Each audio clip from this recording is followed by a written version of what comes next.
नमस्कार मित्रों, आप सभी का लॉजिकल सनातन ज्ञान चैनल में स्वागत है। आज का हमारा प्रश्न है, इस प्रश्न के लिए मैं धन्यवाद देता हूं, लेकिन बड़ा ही अजीब प्रश्न है। अजीब क्यों है, जरा आप थोड़ा सुनिए इसको। नमस्कार विपुल जी।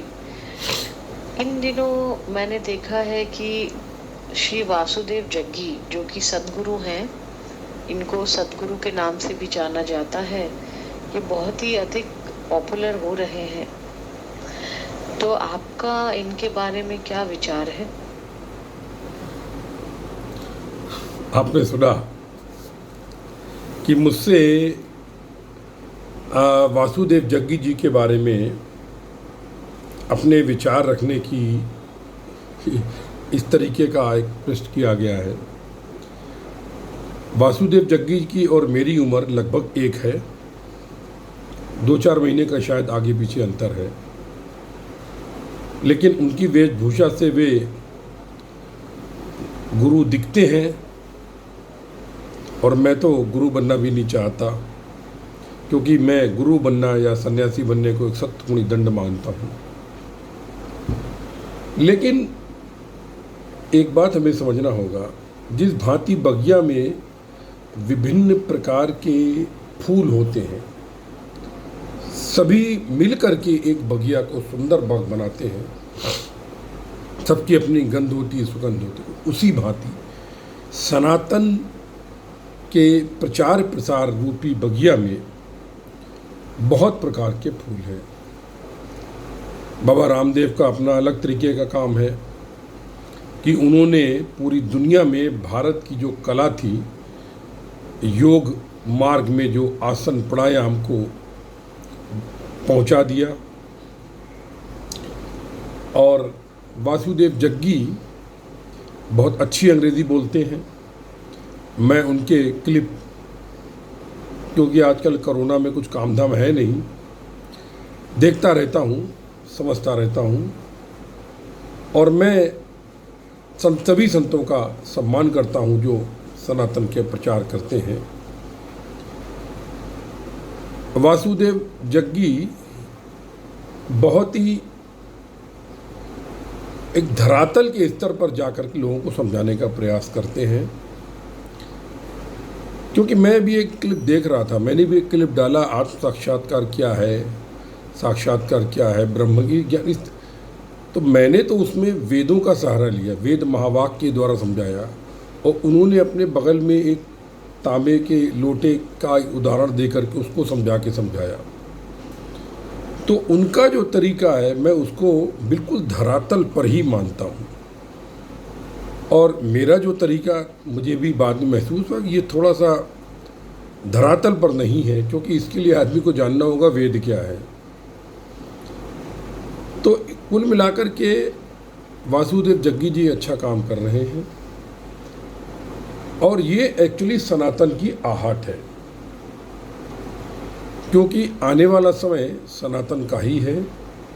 1974 से सतयुग आरंभ हो गया, अभी ट्रांजिशन पीरियड है, जो कि 2261 में महाप्रलय के साथ सृष्टि के विनाश को आमंत्रण दे रहा है। ये होना है। अमर महर्षि जो मनसा फाउंडेशन के थे, बिल्कुल साधारण आदमियों के तरीके से पैंट शर्ट पहन के रहते थे, लेकिन वो सब ऋषियों के संपर्क में थे। और मुझे प्रभु की कृपा से पढ़ने का, इंजीनियर बनने का मौका मिला, और भाभा परमाणु अनुसंधान केंद्र जैसी जगह पर नौकरी करने का मौका मिला। वहाँ की बड़ी कृपा हुई। लेकिन पीछे मुड़ के मैं देखता हूँ तो मुझे ईश्वर की कृपा के अलावा कुछ दिखाई नहीं देता है। और मैं भी इस बात को मानता हूँ कि ईश्वर ही सब कुछ करता है, क्योंकि मेरे भी जो अनुभव है वो विज्ञान उनका किसी भी दृष्टि से उनको व्याख्यात नहीं कर सकता है। और वासुदेव जग्गी जो है, उनके कोई गुरु नहीं है। रमण महर्षि के भी नहीं थे, अरविंद घोष के भी नहीं थे, भगवान दादा के भी नहीं थे। ये सब लोग और भी तमाम लोग हैं जैसे रामदेव महाराज इत्यादि हैं। ये सब एक तरह से सनातन की सेना के सिपाही हैं। सेना में कोई पानी पिलाता है, कोई खाना खिलाता है, कोई रथ खींचता है, कोई हाथी खींचता है, कोई तलवार चलाता है, कोई तीर चलाता है, कोई भाला चलाता है, कोई सेनापति बन जाता है, कोई सेनाध्यक्ष बन जाता है, इत्यादि इत्यादि। उसी भांति सनातन के प्रचार प्रसार में ये सब एक तरीके से जो सैनिक है ये अपने अलग तरीके से अपना प्रचार कर रहे हैं। सदगुरु ने विश्व के पटल पर सनातन का बहुत अधिक लोगों तक पहुंचने का प्रयास किया है, बहुत धारा प्रवाह अंग्रेजी बोल करके बहुत सुंदर तरीके। लेकिन एक बात अगर आप मुझसे कहना चाहते हैं, मतलब बहुत स्पष्ट होकर के मैं निंदा नहीं करना चाहता हूं, क्योंकि मैं सभी संतों को नमन करता हूं, प्रणाम करता हूं।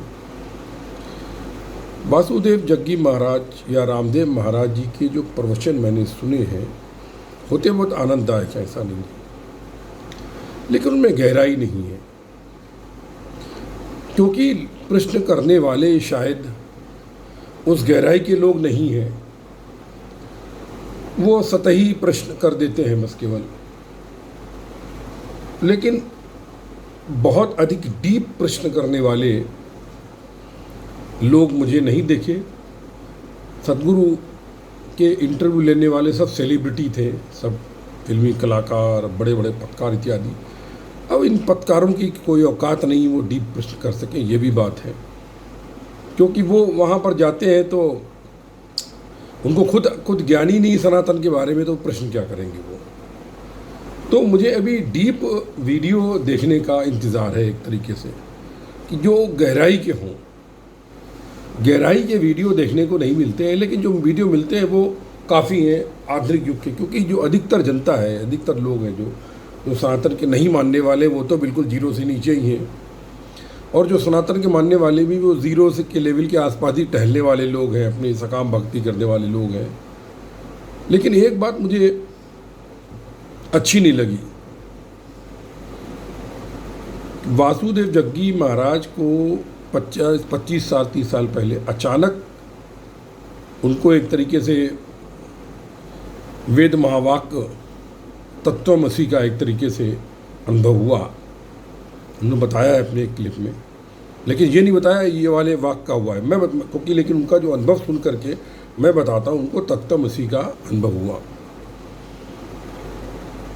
उसके बाद उनको योग हो गया, और उनके बाद उनको ज्ञान प्राप्त हो गया, उत्तर देने लगे। लेकिन वो चूंकि भटके नहीं हैं, इस जन्म में उन्होंने देखिए ये जो होते हैं सब पूर्व जन्म के ऋषि होते हैं, सब ऋषि होते हैं पूर्व जन्म के। आप ध्यान से देखें तो हर व्यक्ति जो सनातन का प्रचार कर रहा है, सत्य रूप में कर रहा है, वो पूर्व जन्म का ऋषि है वो। और ऋषि अभी जैसे कि ये जो काल है, इसमें आपने देखा होगा एकदम से जानकार के लोगों का एक तरह से जमावड़ा आने लगा, क्योंकि इसका जो नेट का मुख्य कारण, पहले लोगों को इतना प्रचार प्रसार नहीं था, खाली प्रिंटिंग मीडिया था। अभी नेट के माध्यम से बहुत लोग अपनी बात करते हैं, बहुत बातें इधर से उधर पहुंचा देते हैं। तो उनको अभी बहुत कुछ जो मानव के रूप में धरातल पर संघर्ष के अनुभव नहीं है, मैं स्पष्ट कहना चाहता हूँ। क्योंकि वो भक्ति योग के विषय में, या जैसे कि आराधना, जैसे कि आपको पता है योग के जो मार्ग पे 2 मार्ग है, आराधना का मार्ग, हठ योग का मार्ग। आराधना में भक्ति योग आता है, नवदा भक्ति इत्यादि आती है, हठ योग में षष्टांग सप्तांग अष्टांग योग होते हैं। वो सब इनको करना नहीं पड़ा। पूर्व जन्म के इनके पुण्य जो थे अचानक ही उदित हो गए एक पहाड़ी पर, वो बाग में उदित हुए, फिर पहाड़ी पर उदित हो गए, ज्ञान प्राप्त हो गया। तो वो जो नीचे का जो संघर्ष है, जैसे कि बोला ना कि जो आदमी चाय बेच करके फिर संघर्ष करते करते प्रधानमंत्री पद पर पहुंचा, उसका अनुभव, और जो आदमी सीधे सीधे प्रधानमंत्री की औलाद के रूप में आकर के बैठ गया, राजीव गांधी ऐसा, उसको तो नरेंद्र मोदी के एक्सपीरियंस में, जीवन के संघर्ष में, और राजीव गांधी के जीवन के संघर्ष में ज़मीन आसमान का अंतर है। क्योंकि वो तो प्रधानमंत्री के ही बेटे थे, और ये चाय वाला बेचारा नीचे से जाके ऊपर तक गया। तो मानव धरातल पर जो अनुभव मोदी जी के हैं, वो राजीव गांधी के, या किसी और प्रधानमंत्री के नहीं हैं, क्योंकि सब वेल इस्टेब्लिश फैमिली के थे मोदी के अलावा।